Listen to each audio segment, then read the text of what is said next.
demo for lesson 30 for college algebra. We're going to look at these 4 useful properties of logarithms. We saw demonstrations of them in the preview exercises.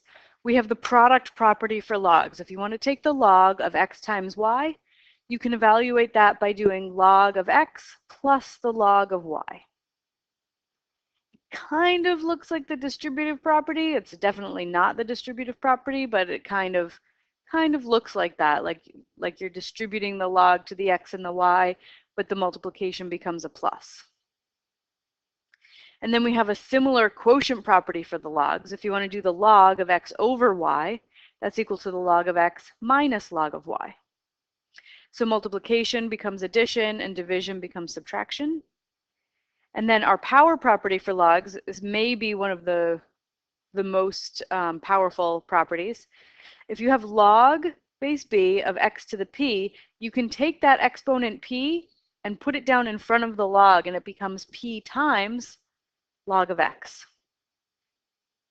And then we have the change of base formula for any base. If you want to do log base b of x, you can calculate it by doing log base a of x over log base a of b.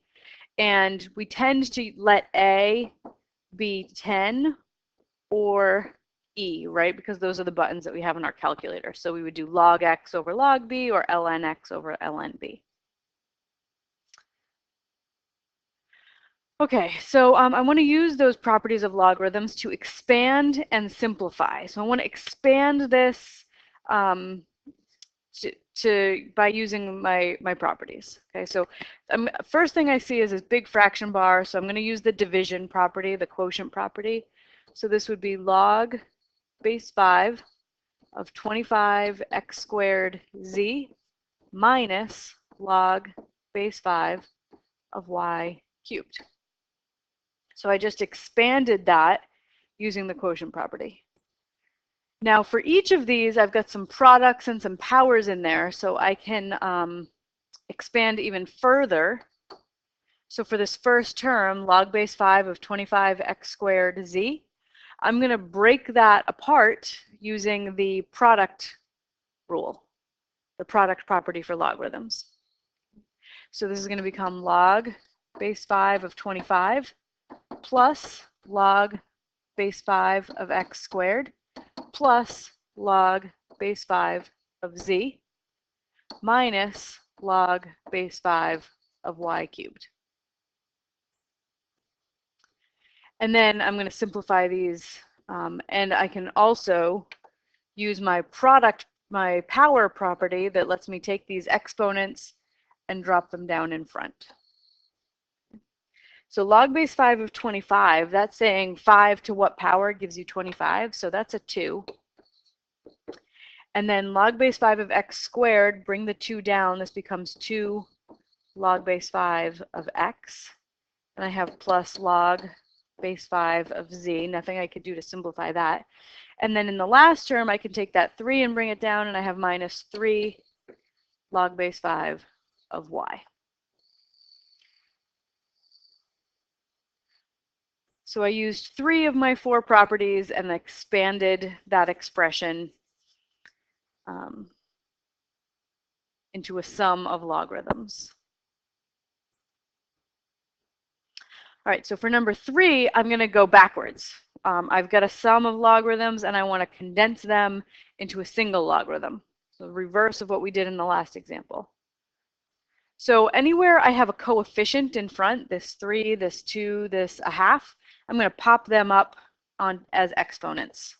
Okay, so if I'm allowed to take them as exponents and bring them down, right, I could take a coefficient and pop it back up into the exponent. So this is going to be log base 4 of x cubed plus log base 4 of z squared minus log base 4 of w to the 1/2. Now I'm going to take this addition of 2 logs and smush that into a single log where I multiply the inputs.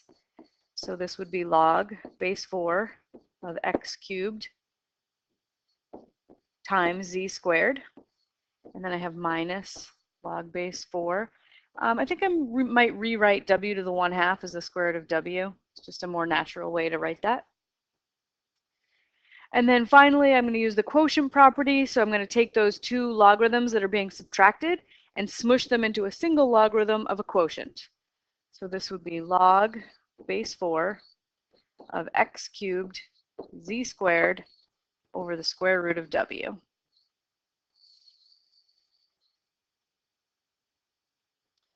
right, now we're going to estimate by hand log base 4 of 50.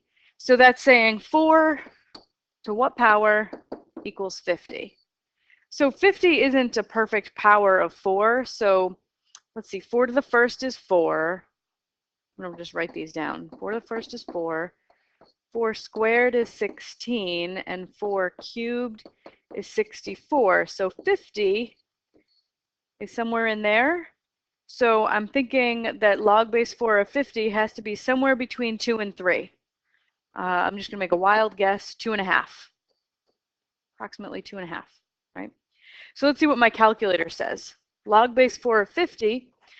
There is no base 4 on my calculator, so instead I'm going to use ln 50 divided by the ln of 4. Let's see what we get here. Ln 50 divided by the ln of 4, we get 2.821. So let's see, that's got to be way better. So 4 to the 2.5, my estimate, is only 32. And I need it to come out to 50, right? I was trying to figure out 4 to what power gives me 50. So let's do 4 to the 2.821928095. Just keep all the decimals. Get pretty much 50. It's really, really close, not quite 50 because I chopped off a the calculator chopped off the decimals. Can't display them all.